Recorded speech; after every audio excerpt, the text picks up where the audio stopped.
All right, hello. We're here to rate and review Chain of Command by Too Fat Lardies. It's published by Richard Clark of Too Fat Lardies. Too Fat Lardies.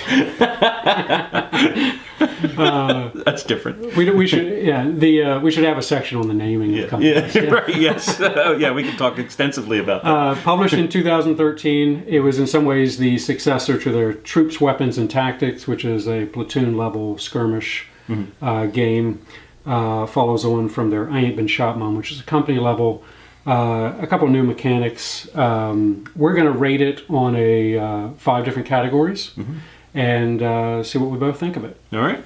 So first category is presentation, and it's a Too Fat Lardies book, and it looks good. It's a very pretty product. Lots of color pictures, lots of charts that are easy to read. It's well laid out. So I gave it an 8. I thought it was a good presentation.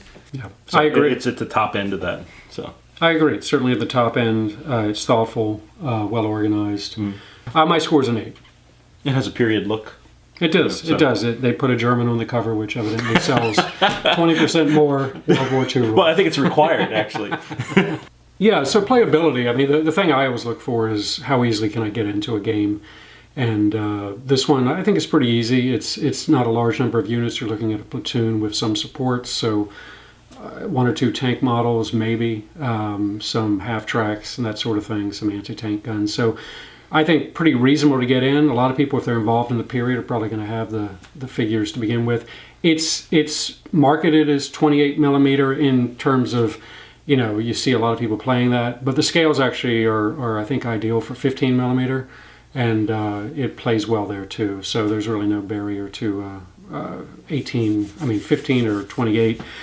The ease of learning. One of the challenges here is that Too Fat Lardies often has some gray areas in interpretation of situations. I think Chain of Command cleared that up a lot, but in other rules there was often, is it a good hit, a great hit? I mean, you still get that, but there's a little bit to it that I think, as a total new player to the period, it might be a little looser than you might get from some other systems. I'd say the speed of play is pretty good. I mean, you really could do a scenario in a couple hours after you get rolling. Yeah, we played a company level battle, multiple players, and it resulted in a long afternoon. Yeah, so I've never had a game that really doesn't come to completion, which has a lot to say for it. So my rating for this was 7. Up to you. I think I gave it a 6. I agree with pretty much everything you said. For some reason, this system, I had difficulty in the beginning wrapping my brain around some of it, just because I'm used to systems that are very different. And so I had a little bit of difficulty. I remember having to be taught the same thing multiple times. I'm a little thick when it comes to rules, learning new rules. So it took a little while, but once I got it, I felt comfortable with it. So for me, it was that initial learning curve was higher than other rule sets. One of the interesting things I think it's been appreciated in a lot of quarters is the patrol phase of the game. And so it really is, how do you create those initial conditions and jumping off points for your units? So that can be a fun 15-minute session at the beginning before you play the game. It's a game within a game. It's a game within a game, and it can have a reasonable impact on how the rest of the game plays out, but it's not determinative. Right, and I like it because it's not just this is the scenario, this is where the troops set up. Right. So I thought it was pretty innovative. That was one of my favorite mechanics about it. The turn sequence for Chain of Command, so there's turns and phases. You spend most of your time in phases. Turns are really a little bit of a housekeeping tool where smoke clears and that sort of thing. But the phases you spend time in. So the active player will roll 5 dice typically, and those dice have various meanings. So 1, you can activate a team, 2, a section or squad, 3, a leader, 4, a senior leader. Where it gets interesting is if you roll a 5, you get to increment a Chain of Command dice, which we'll talk about.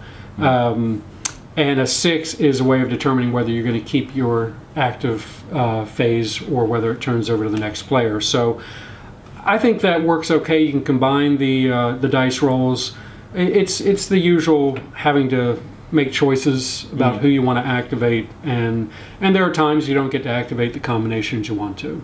And that's I think the lowest part of the score, or the big criticism I have, is it's better than card driven, and they do a lot of Too Fat Lardies do a lot of card driven mechanics, but it's still random.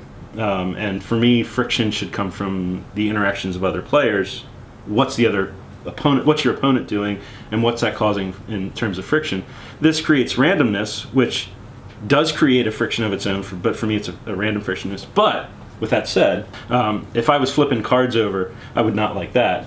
The dice, I think, changing over to a chain of command dice and having it as dice system, and where you can combine your pips. Right. That you got more flexibility. More flexibility. Yeah. Well, it's interesting your point on friction. Is that my observation is that it's very hard to get stuff to do what you want it to do. Right. Yeah. And whether the other guy's causing that, or just simply you forgot to put gas in the tank.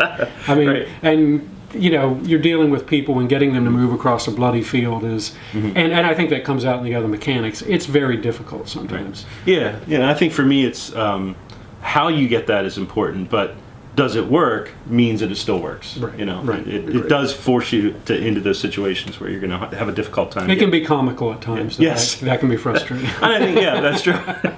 Why don't you do that? Yeah, that's true. So it kind of washes out for me to be a more. My score is a 5 for the mechanics. I kind of think the combat works. It's pretty typical of a lot of. It's very generic. I just find the mechanics of combat to be a little bit boring.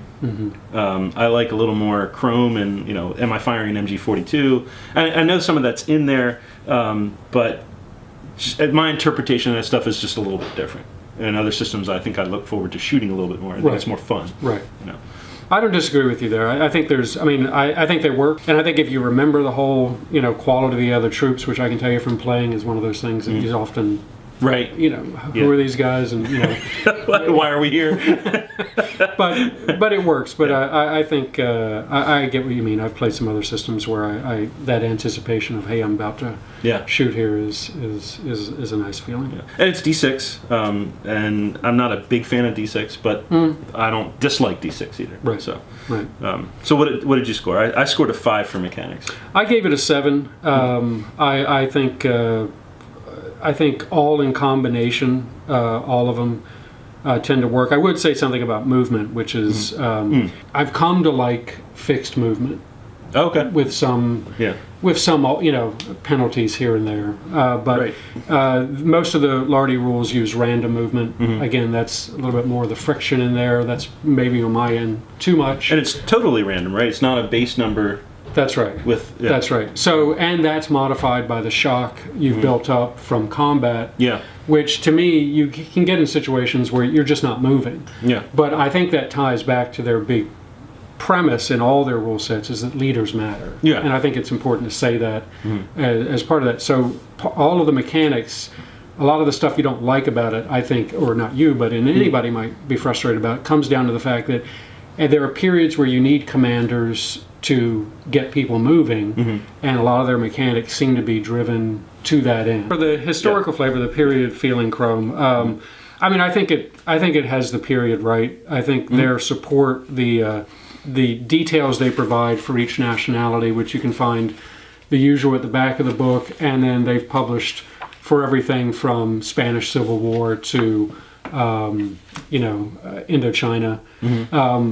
I think it works pretty well. They're free. They're out there. But I would say as far as period feel, I think they get the tactics right. And I think the tactics, one of the things he says that I think is always interesting is, look, I'm not going to write a rule to keep you from doing something that's ahistorical. I'm just going to, hopefully the tactics will punish you for trying to do it. Right. Well, and I have respect for the author because he did a lot of research and he put a lot of thought into, will a British platoon act like a British platoon? Will they lay down smoke? Will they use? Right. Will they always have one leg on the ground? The way that they use tactics at the squad level.